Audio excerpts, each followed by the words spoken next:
Hello everyone, ಇವತ್ತು ಮಹೇಶ್ನ school ಹತ್ರದಿಂದ ಕರ್ಕೊಂಬರಕ್ಕೆ ಹೋಗಿದ್ದೆ. ಒಂದು 3 ಡೇಸ್ ಆಗಿತ್ತು. ಸ್ಕೂಲ್ ಕಡೆಯಿಂದ RSS ಕರ್ಕೊಂಡೋಗಿದ್ರು. ಸ್ಕೂಲಿಂದ ಒಂದು 20 ಜನ ಮಕ್ಕಳನ್ನ RSSಗೆ ಅಂತೇಳಿ ಕಳಿಸಿದ್ರು. ನಮ್ಮ ಮಹೇಶ್ ಹೋಗಿ 3 ದಿವಸ ಆಯಿತು. 3 ದಿವಸಕ್ಕೆ ಅಂದರೆ ಎಲ್ಲ ಮಕ್ಕಳನ್ನು ಕರ್ಕೊಬಂದರು. ನಾವಿಲ್ಲಿ ಇದು ತೊಗೊಳಕ್ಕೆ ಬಂದ್ವಿ, ಹೋಳ್ಗೆ ಮನೆಗೆ. ನಮ್ಮ ಮಹೇಶ್ ಏನು ಬೇಡಮ್ಮ, ನಾನು ಈಗ ಊಟ ಮಾಡ್ಕೊಂಬಂದೆ ಅಂತ ಹೇಳ್ತಾ ಇದ್ದ.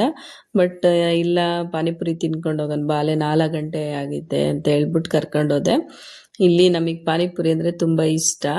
ಯಾವಾಗೂ ತಿನ್ನಲ್ಲ, ಬಟ್ ಯಾವಾಗಾದರೂ ಒಂದ್ಸರಿ, ಅಂದರೆ ಒಂದು 2-3 ತಿಂಗ್ಳಿಗೆ ಒಂದ್ಸರಿನೋ ಯಾವಾಗಾದರೂ ಒಂದೊಂದ್ಸರಿ ಮಸಾಲೆ ಪುರಿ ತಿಂತೀವಿ ಇಲ್ಲಿ. ಇಲ್ಲಿ ಸಿಗೋಂಥ ತಿಂಡಿ ಎಲ್ಲ ತುಂಬ ಚೆನ್ನಾಗಿರುತ್ತೆ, ಹೈಜಿನಿಕ್ಕಾಗಿರುತ್ತೆ. ಅದು ಟೇಸ್ಟು, ಎಣ್ಣೆಲಿ ಏನಾದರೂ ಕರ್ದಿರೋ ಐಟಮ್ ಇರುತ್ತಲ್ಲ ಬೇಕ್ರಿಲೆಲ್ಲ, ಅದೆಲ್ಲ ಇಲ್ಲಿ ಚೆನ್ನಾಗಿರುತ್ತೆ. ನಮಗೆ ಅದು ಟೇಸ್ಟಲ್ಲೇ ಗೊತ್ತಾಗ್ಬಿಡುತ್ತೆ ಚೆನ್ನಾಗಿರೋ ಎಣ್ಣೆಲಿ ಕರ್ದಿದ್ದಾರಾ ಇಲ್ವಾ ಅಂತ. ಹಾಗಾಗಿ ಇಲ್ಲಿ ಎಲ್ಲ ಫುಡ್ಡು ಅಷ್ಟೇ ತುಂಬ ಚೆನ್ನಾಗಿ ಇರುತ್ತೆ ಅನಿಸುತ್ತೆ. ಹಾಗಾಗಿ ಇಲ್ಲೇ ತೊಗೊಳೋದು ನಾವು. ಇಲ್ಲಿ ನೋಡ್ಬೋದು, ಫೋಟೋ ತೋರಿಸ್ದೆ, ಯಾವಾಗ ಅಪ್ಪು ಸರಿ ನಿಂತಿರ್ತಾರೆ. ನಾನು ಯಾವಾಗ ಹೋದ್ರೂ ಅಲ್ಲೇ ನಿಂತ್ಕೊಂಡು ತಿನ್ನೋದು. ಮತ್ತು ಒಂದು ಕಪ್ ಕಾಫಿ ಹಿಡ್ಕೊಂಡು ಒಂದು ಸ್ಮೈಲ್ ನಗ್ನಗ್ತಾ ನಿಂತಿರ್ತಾರೆ. ಅದು ನೋಡೋಕ್ಕೆ ಖುಷಿ ಆಗುತ್ತೆ. ಹಾಗಾಗಿ ಅದೊಂದು ಸಣ್ಣ ಕ್ಲಿಪ್ಪಿಂಗ್ ತೊಗೊಂಡೆ. ಹೇಗನ್ನಿಸ್ತು? ಚೆನ್ನಾಗಿ ಅನ್ನಿಸ್ತಂತೆ. ಬೆಳಗ್ಗೆ 5:30 ಎಬ್ಬರ್ಸರಂತೆ. ನಮ್ಮ ಸುಜನ್ ತಿಂತಾ ಇದ್ದಾನೆ. ನಾನು ಎದ್ದಿದ್ದು 10 ಗಂಟೆ. ನಮ್ಮ ಮನೆ ಸುಜನ್ ಎದ್ದಿರೋದು 10 ಗಂಟೆ ಅಂತೆ. ಡೈಲಿ ಸ್ಕೂಲ್ ರಜೆ ಐತೆ ಅಂದ್ಬಿಟ್ಟು 10 ಗಂಟೆ. ಇವತ್ತು ಸಂಡೇ ರಜೆ ಇದೆ ಅಂತಲೂ 10 ಗಂಟೆ. ಇನ್ಮೇಲೆ ಸ್ಕೂಲ್ ಸ್ಟಾರ್ಟ್ ಆದರೆ 7:15 ಎದ್ದೊಳ್ಬೇಕು, ಇಲ್ಲಾಂದರೆ ಒದೆ ಬೀಳುತ್ತೆ ಸುಜನ್ಗೆ. 8 ಗಂಟೆಗೆ ಎದ್ದೊಳ್ಬೇಕು. ಹಾಂ, ಬ್ಯಾಗ್ ಎಲ್ಲ ಅಲ್ಲೆಲ್ಲ ಇಟ್ಟಿದ್ದೀನಿ, ಬ್ಯಾಗೆಲ್ಲ ಎತ್ತಿಡಬೇಕು. ಫೋನ್ ಇಲ್ಲ, ಏನಿಲ್ಲ. ನಮ್ಮ ಮಗ 3 ದಿನ ಫೋನ್ ಮುಟ್ಟೇ ಇಲ್ಲ. ಏನೇನು ತಗೊಂಡ್ಬಂದಿದ್ದೀನಿ ಹೋಳ್ಗೆ ಮನೆಗೆ ಅಂತ ತೋರಿಸ್ತೀನಿ. ಇದು ಒಬ್ಬಟ್ಟು. ಹೋಳ್ಗೆ ಮನೆಯಲ್ಲಿ ಬೇಳೆ ಒಬ್ಬಟ್ಟು ಇಷ್ಟ ಆಗಲ್ಲ, ಕಾಯಿ ಒಬ್ಬಟ್ಟು ಚೆನ್ನಾಗಿರುತ್ತೆ. ಇದು ಚಿಕ್ಕಿ, ಇದು ಕೋಡ್ಬಳೆ. ಕಾಯಿ ಕೋಡ್ಬಳೆ ಅಲ್ಲ, ನಿಪ್ಪಟ್ಟು. ಮೀನು ಸಣ್ಣದು ನಿಪ್ಪಟ್ಟು ಬರುತ್ತಲ್ಲ, ನಿಪ್ಪಟ್ಟು. 80 ರೂಪೀಸು ಇಷ್ಟಕ್ಕೇನೆ. ಚೆನ್ನಾಗಿರುತ್ತೆ ಮಾತ್ರ, ಕ್ವಾಲಿಟಿ ಎಲ್ಲ ಚೆನ್ನಾಗಿರುತ್ತೆ. ಹಾಗಾಗಿ ಅಲ್ಲೇ ತೊಗೊಳೋದು, ಎಲ್ಲೂ ತೊಗೊಳಲ್ಲ. ಚಿಕ್ಕಿ ಒಬ್ಬಟ್ಟು. ಒಂದು ಪ್ಲೇಟ್ ತಾಂಬಚ್ಚಿನ, ನಿನಗೆ ಕೊಡೋ ಒಬ್ಬಟ್ಟು ಮೈ.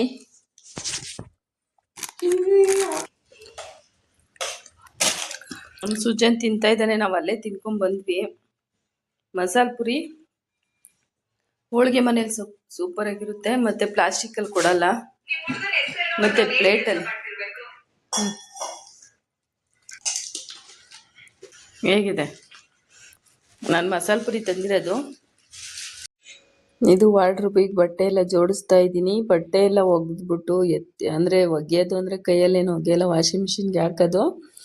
ಆ ಬಟ್ಟೆ ಎಲ್ಲ ಈ ಮಕ್ಳು ಮನೆಗೆ ನೋಡ್ಬೇಕು, ಅಲ್ಲೊಂದು ಇಲ್ಲೊಂದು ಹಾಕಿರ್ತಾರೆ. ಎಲ್ಲ ಒಂದು ಕಡೆ ಹಾಕೊಂಡು ತಗೊಂಡೋಗಿ ವಾಷಿಂಗ್ ಮಿಷಿನ್ಗೆ ಹಾಕಿ ಒಣಗಿಸ್ಬಿಟ್ಟು ತಂದು ಮಡಚಿಡೋದಿದೆಯಲ್ಲ, ಅದೇ ಒಂದು ದೊಡ್ಡ ಟಾಸ್ಕ್ ಅಂತ ಹೇಳ್ಬೋದು.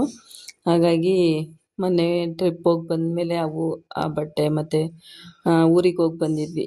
ಒಂದು ಸ್ವಲ್ಪ ಪ್ಯಾಂಟ್ಗಳೆಲ್ಲ ಜೀನ್ಸ್ ಪ್ಯಾಂಟ್ ಏನೋ ಸ್ಕೂಲಾಗಿ ಹೇಳಿರಲಿಲ್ಲ. RSSಗೆ ಮಾಮೂಲಿ ಡೈಲಿ ವೇರ್ ಬಟ್ಟೆನೇ ತೊಗೊಬಾ ಅಂತ ಹೇಳಿದರು. ಹಾಗಾಗಿ ಡೈಲಿ ವೇರ್ ತೊಗೊಂಡೋಗಿದ್ದು. ಇದು ಜೀನ್ಸ್ ಎಲ್ಲ ಮಡಚಿಟ್ಟಿದ್ದೀನಲ್ಲ, ಊರಿಗೆ ರಜದಲ್ಲಿ ಹೋಗಿದ್ವಿ. ಬಟ್ ಅವನ್ನ ಎಲ್ಲ ಅಂದರೆ ಮಿಷಿನ್ಗೆ ಹಾಕಿ ಎಲ್ಲ ಮಡಚಿಡ್ತಾ ಇದ್ದೀನಿ. ಈ ಮಕ್ಕಳಿಗೆ ಬಟ್ಟೆ ತೊಗೊಂಡ್ರೆ ಈಗ 1-2 ತಿಂಗಳು ಮುಂಚೆ ತಗೊಂಡಿರ್ತೀವಿ ಅಂದ್ಕೊಳ್ಳಿ, ಒಂದು ಫಂಕ್ಷನ್ಗೋ ಒಂದು ಹಬ್ಬಕ್ಕೋ, ಆಗಲೇ ಇನ್ನೊಂದು 2 ತಿಂಗಳಿಗಾಲೇ ಮೇಲಕ್ಕಾಗ್ತವೆ. ಎಷ್ಟು ಬಟ್ಟೆ ತಗೊಂಡ್ರೂ ಬೆಳೆಯೋ ಮಕ್ಕಳಿಗೆ ಬೇಗ ಮೇಲಕ್ಕಾಗ್ಬಿಡುತ್ತೆ. ಸುಮ್ಮನೆ ಒಗ್ದು ಮಡಚಿಟ್ಟು ಹಂಗೆ ಇಡಬೇಕು ಅಷ್ಟೇ. ಯಾರಿಗಾದ್ರೂ ಬೇರೆ ಮಕ್ಕಳಿಗೆ ಕೊಡಬೇಕು ಸ್ವಲ್ಪ ಮೇಲಕ್ಕಾದ್ಮೇಲೆ. ಹೀಗಿರುತ್ತೆ ಮಕ್ಳಿಗೆ ಬಟ್ಟೆ ತೆಗಿಯೋ ಕತೆ. ಬರಾಗಿದೆ ಬೆಳ್ಳುಳ್ಳಿ ಕಬಾಬ್. ಹೇರ್ ಕಟ್ ನೋಡಿ, ಸ್ಕೂಲ್ ಕಟ್ಟಿಂಗ್ ಮಾಡಿಸ್ಕೊಬಂದಿರೋದು. ಸ್ಕೂಲ್ ಹತ್ರ ಹೋಗಿ ಬಂದಿದ್ದ ತಕ್ಷಣ ಹೋಗಿ ಹೇರ್ ಕಟ್ ಮಾಡಿಸ್ಕೊಬಂದರು. ಬೈಂಡ್ ಹಾಕಬೇಕು, ಯೂನಿಫಾರ್ಮ್ ಹೊಲಿಯಕ್ಕೆ ಹಾಕಕ್ಕೆ ಹೋಗಿದ್ವಿ. ಸ್ಕಲ್ಟೇನೋ ಹುಡುಗಿರ್ದು ಕೊಟ್ಬಿಟ್ಟಿದ್ರಂತೆ, ಶರ್ಟು. ನೀನಲ್ಲಿ ಹೇಳ್ಬೇಕು ಕಟ್ ಮಾಡೋಕೆ ಮುಂಚೆ. ಹೇಳಿಲ್ವ ನಾನು? ಕಟ್ ಮಾಡಿದ್ಮೇಲೆ ಹೇಳು. ಆಮೇಲೆ ವಾಪಸ್ ಕೊಟ್ಟಿರ್ತಾನೆ. ನನ್ನ ಮಾತು ಕೇಳಲಿಲ್ಲ ಅಲ್ವ, ಲಕ್ ಅವ್ರ ಮಾತು ಕೇಳಿದ್ವಿ. ಅವರು ಅವ್ರಿಗೆ ಹೇಳ್ದೆ ನಾನು ಇದು ಕಲರ್ ಸ್ವಲ್ಪ ಚೇಂಜ್ ಐತೆ ಅಂತ ಹೇಳಿದ್ಕೆ ಅವರು ಅಷ್ಟೇ ಅಲ್ಲ ಇವಾಗ ಬಂದಿರೋದು ಇದೆ ಅಂದಮೇಲೆ ಒಬ್ಬೊಬ್ಬ ಹ್ಞೂ ಅದಕ್ಕೆ ಅವರು ಸೈಡಾಗಿ ಎಲ್ಲ ಬಟ್ಟೆ ಪೀಸ್ಗಳು ಎಲ್ಲ ಹಾಕಿದ್ರಲ್ಲ ಅವು ಸಪ್ರೇಟ್ ಆಗಿದ್ವಲ್ವಾ ಹ್ಞೂ ಬೇರೆ ಕಲರ್. ನಮ್ಮ ಮಗ ಒಪ್ಪಲ್ಲ ಅದಕ್ಕೆ ಒಂದೇ ಒಂದು ರೆಡ್ ಲೈನ್ ಜಾಸ್ತಿ ಆಗ್ಬಿಟ್ಟಿದ್ವಿ ಅದಕ್ಕೆ ಬೇಡ ಅಂತ ವಾಪಸ್ ಕೊಟ್ಟು ಕಳ್ಟ್ ಕೊಡಮ್ಮ ಅದು. ಸ್ಕಲ್ಟಾ ಹ್ಞೂ ಹುಡುಗಿಯರ್ ಸ್ಕಲ್ಟ್ ಅಂತೆ ಅದಕ್ಕೆ ವಾಪಸ್ ಕೊಟ್ಬಿಟ್ಟು ಬೇರೆ ತಂದಿದ್ದೀವಿ ಯೂನಿಫಾರ್ಮ್.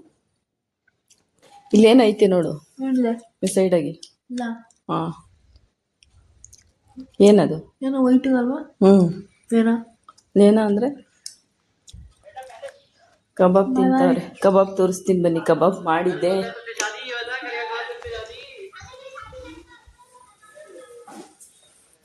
ಬೆಳ್ಳುಳ್ಳಿ ಕಬಾಬ್ ಮಾಡಿಕೊಟ್ಟಿದ್ದೆ ನಮ್ಮ ಸುಜನ್ ಮಹೇಶ್ಗೆ.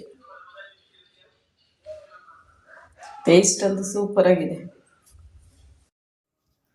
ಡ್ರೈ ಫ್ರೂಟ್ಸ್ ಲಡ್ಡು ಬೇಕಂತೆ ನಮ್ಮ ಸುಜನ್ ಮಹೇಶ್ಗೆ.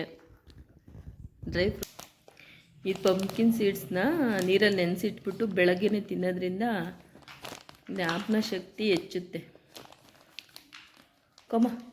ಈ ಓದೋ ಮಕ್ಕಳಿಗೆಲ್ಲ ಈ ರೀತಿ ನೆನೆಸಿಟ್ಬಿಟ್ಟು ಒಂದು ಬೆಳಗ್ಗೆ ಹೊತ್ತು ಕೊಡೋದ್ರಿಂದ ಒಂದೊಂದು ಸ್ಪೂನು ಜ್ಞಾಪನ ಶಕ್ತಿ ಚೆನ್ನಾಗಿರುತ್ತೆ. ನೈಟ್ ಪೂರ್ತಿ ನೆನಾಕಬೇಕು, ಬೆಳಗ್ಗೆನೇ ತಿನ್ನಿಸ್ಬೇಕು. ಪುಟ್ಟು ಅಲ್ಲೇ ಇಟ್ಬಿಟ್ಟು ಮಗನ. ಫ್ರೂಟ್ಸ್ ಲಡ್ಡು. ಹಾಂ ಏನೋ ಹೇಳೋಕ್ಕೋದೆ, ಮಾತಾಡು. ಯಾರು ನೀವೇ. ಅಯ್ಯೋ ಪುಡಿ ಮಾಡಿದ್ರೆ ಇದ್ರಾಗ ಹಾಕಿ ಕುಡಿಬೋದಂದೆ ಏನರಲ್ಲಿ? ಹಾಲಲ್ಲಿ. ಏನು ಪಂಪ್ಕಿನ್ ಸೀಡ್ಸ್ನ? ಫುಲ್ಲು ಪುಡಿ. ಅದು ಡ್ರೈ ಫ್ರೂಟ್ದು ಪೌಡರ್ ಮಾಡಿಟ್ರು ಹಾಲ್ಗೆ ಹಾಕೊಂಡು ಕುಡಿಬೋದು.